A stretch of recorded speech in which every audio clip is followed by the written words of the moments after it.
Hi hello ನಮಸ್ಕಾರ. ನಾನು anchor ರೂಪಲತಾ. ತುಳುನಾಡಿನಲ್ಲಿ ಆಟಿ ಅಮಾವಾಸ್ಯೆಯನ್ನು ತುಂಬ ಸಂಭ್ರಮದಿಂದ ವಿಶೇಷ ರೀತಿಯಲ್ಲಿ ಆಚರಿಸಲಾಗತ್ತೆ. ಈ ದಿನ ಬೆಳಗ್ಗೆ ಬೇಗ ಎದ್ದು ದಾನವನ್ನು ಬಿಡಲಾಗತ್ತೆ. ಮಾಡಿದಂಥ ಕರ್ಮಗಳೆಲ್ಲ ಹೋಗಿ ಒಳ್ಳೆಯ ಫಲವನ್ನು ಸಿಗಲಿ ಪಡೀಲಿ ಅನ್ನುವಂಥ ನಿಟ್ಟಿನಲ್ಲಿ ದಾನವನ್ನು ಬಿಡುವಂಥದ್ದು. ನಾವು ನರ್ಸರಿ ಅಂತ ಇದೆ ನಮ್ಮ ಮನೆ ಹತ್ತಿರ, ಅಲ್ಲಿಗೆ ಹೋಗಿದ್ವಿ.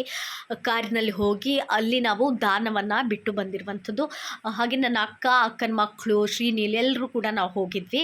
ಅಲ್ಲಿ ತುಂಬ ಚೆನ್ನಾಗಿತ್ತು ಪರಿಸರ ಕೂಡ, ನೀರಲ್ಲಿ ತುಂಬ ಆಟ ಆಡಿದ್ವಿ.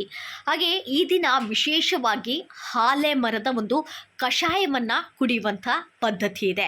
ಬೆಳಗ್ಗೆ ಬೇಗ ಅಂದರೆ 4 ಗಂಟೆ ಮೊದಲೇ ಹೋಗಿಬಿಟ್ಟು ಹಾಲೆ ಮರದ ಒಂದು ಸಿಪ್ಪೆಯನ್ನು ಸ್ವಲ್ಪ ತೊಗೊಂಡು ಬಂದು ಅದರ ಕಷಾಯವನ್ನು ಮಾಡಿ ಈ ದಿನ ಕುಡಿಯುವಂಥದ್ದು.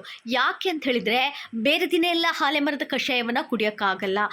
ಆಟಿ ಅಮಾವಾಸ್ಯೆಯ ದಿನ ಅಂದರೆ ಆಷಾಢದ ಅಮಾವಾಸ್ಯೆಯ ದಿನ ಮಾತ್ರ ಅದರಲ್ಲಿ ಆ ಮರದಲ್ಲಿ ತುಂಬ ಬಗೆಯ ಒಂದು ಔಷಧೀಯ ಗುಣಗಳು ಸೇರಿಕೊಂಡಿರುತ್ತೆ. ಅದಕ್ಕೋಸ್ಕರ ಆ ದಿನ ಅದು ಕೂಡ ಬೆಳಗಿನ ಜಾವ ಅಂದರೆ ಬೆಳಕು ಹರಿಯುವ ಮೊದಲೇ ಹೋಗಿ ಅದರ ಒಂದು ಸಿಪ್ಪೆನ ತೊಗೊಂಡು ಬಂದು ಕಷಾಯ ಮಾಡಿ ಕುಡಿಬೇಕು ಅನ್ನುವಂಥ ಪದ್ಧತಿ ಇರುವಂಥದ್ದು. ತುಳುನಾಡಿನ ಎಲ್ಲರ ಮನೆಯಲ್ಲೂ ಕೂಡ ಈ ಒಂದು ವಿಶೇಷ ಆಚರಣೆಯನ್ನು ಮಾಡ್ತಾರೆ.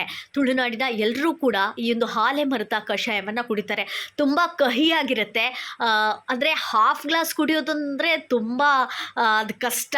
ಕೆಲವರೆಲ್ಲ ಚಾಲೆಂಜ್ ಮಾಡಿಬಿಟ್ಟು 1 ಗ್ಲಾಸ್ ಕುಡಿದು ಅಂತೆಲ್ಲ ಹೇಳ್ತಾರೆ. ಆದರೂ ನಾನಂತೂ ಒಂದು ಕಾಲು ಗ್ಲಾಸೇನೋ ಹಠದಿಂದ ಛಲದಿಂದ ಕುಡಿದ್ಬಿಟ್ಟೆ. ಆದರೆ ಒಂಥರ ವಾಮಿಟ್ ಬಂದಾಗುತ್ತೆ. ಆ ರೀತಿ ಆಗುವಂಥ ಕಹಿ ಅಲ್ಪ, ಅದಕ್ಕೋಸ್ಕರ.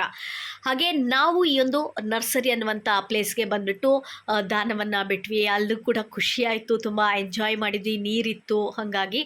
ಹಾಗೆ ಅಲ್ಲಿ ಸ್ವಲ್ಪ ಕಾಡೆಲ್ಲ ಇರೋ ಕಾರಣ ಮಳೆನೂ ಇತ್ತು. ಆ ಟೈಮಲ್ಲಿ ಏನಾಗುತ್ತೆ ಅಂತ ಹೇಳಿದ್ರೆ, ಉಂಬುಳು ಅನ್ನುವಂಥ ಒಂದು ಹುಳ ಇತ್ತು. ಅದು ಕಾಲಿಗೆಲ್ಲ ಅಂಟ್ಕೊಂಡ್ಬಿಡುತ್ತೆ. ಕಾಲಿಗೆ ಅಂಟ್ಕೊಂಡ್ಬಿಟ್ಟು ನೋಡಿ ಎಷ್ಟೊಂದು ಸ್ಲಿಮ್ ಇದೆ ಅಲ್ವಾ. ಇದು ಕಾಲಿಗೆ ಕಚ್ಚಿ ರಕ್ತವನ್ನು ಹೀರುತ್ತೆ. ಗೊತ್ತೇ ಆಗಲ್ಲ, ಕಾಲಿಗೆ ಬಂದರೆ ಗೊತ್ತೇ ಆಗಲ್ಲ. ಅದು ರಕ್ತವನ್ನು ಹೀರಿ ಅದು ಸ್ವಲ್ಪ ದೊಡ್ಡದಾಗುತ್ತೆ ಸೈಜ್. ಆಮೇಲೆ ಅದು ಬಿದ್ದುಬಿಡುತ್ತೆ. ಆ ಟೈಮಲ್ಲಿ ನಮಗೆ ಕಾಲು ಇಚ್ಚಿಂಗ್ ಸ್ಟಾರ್ಟ್ ಆಗುತ್ತೆ. ಆವಾಗಲೇ ಗೊತ್ತಾಗೋದು ನಮಗೆ ಉಂಬಳು ಕಚ್ಚಿದೆ ಅಂತ. ಬ್ಲಡ್ ಬರೋದಕ್ಕೆ ಸ್ಟಾರ್ಟ್ ಆಗುತ್ತೆ. ನೋಡಿ ಇದೇ ಹುಳ ನೋಡಿ ಆ ಕಾಡಲ್ಲೆಲ್ಲ ಹೆಚ್ಚಾಗಿರುತ್ತೆ. ನಂತರ ಮನೆಗೆ ಬಂದ್ವಿ. ಪತ್ರೊಡೆ ಕೂಡ ವಿಶೇಷವಾಗಿರುವಂಥದ್ದು. ಇದನ್ನು ಮಾಡಿದ್ರು ಬ್ರೇಕ್ಫಾಸ್ಟ್ಗೆ ಇದನ್ನು ತಿಂದ್ವಿ. Thank you.